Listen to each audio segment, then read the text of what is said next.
ಓಂ ಸಾಯಿರಾಮ್. ನನ್ನ ಮುದ್ದಿನ ಮಗುವೆ, ಪ್ರಪಂಚದಲ್ಲಿ ನಡೆಯುವ ವಿಷಯಗಳು ಹಲವಾರು.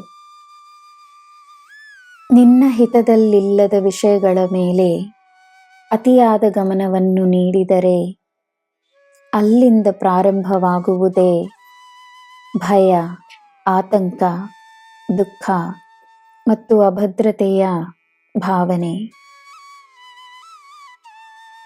ನಿನ್ನ ಸುತ್ತಮುತ್ತ ನಡೆಯುತ್ತಿರುವ ಘಟನೆಗಳ ಬಗ್ಗೆ ಅದೆಷ್ಟು ಮಾಹಿತಿಗಳನ್ನು ಸಂಗ್ರಹಿಸಿಕೊಂಡರೂ ಎಲ್ಲವನ್ನು ತಿಳಿದುಕೊಳ್ಳಲು ಸಾಧ್ಯವಾಗುವುದಿಲ್ಲ. ಅಂಥ ಮಾಹಿತಿಗಳು ನಿನಗೆ ಉಪಯೋಗಕರವೇ ಎಂದು ಮೊದಲು ಯೋಚಿಸು. ಉಪಯೋಗವಿಲ್ಲದ ಮಾತುಗಳನ್ನು ನಿರಾಕರಿಸು.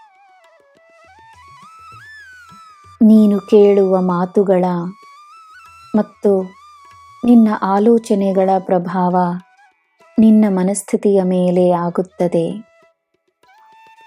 ಒಳ್ಳೆಯ ವಿಷಯಗಳ ಬಗ್ಗೆ ಮಾತನಾಡು.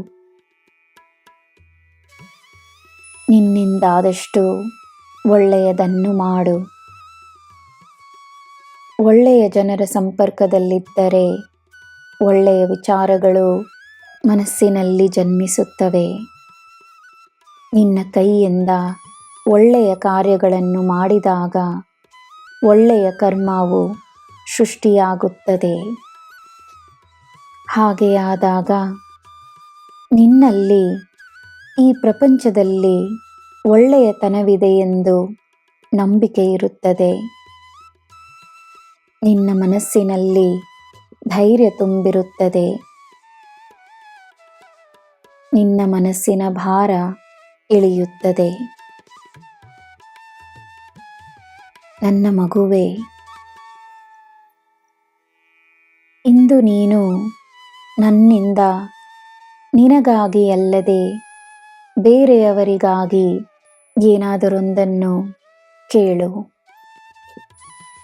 ಬೇರೆಯವರಿಗಾಗಿ ಪ್ರಾರ್ಥಿಸುವಾಗಲೂ ನಿನ್ನ ಮನಸ್ಸಿನಲ್ಲುಂಟಾಗುವ ನೆಮ್ಮದಿ ನಾನು ನಿನ್ನಲ್ಲಿಯೇ ಇರುವುದಕ್ಕೆ ಸಾಕ್ಷಿಯಾಗುತ್ತದೆ.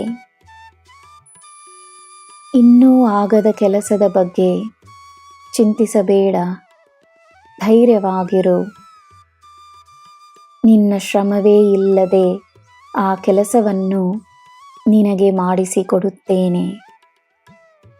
ಇದು ನಾನು ನಿನಗೆ ನೀಡುವ ಭರವಸೆ.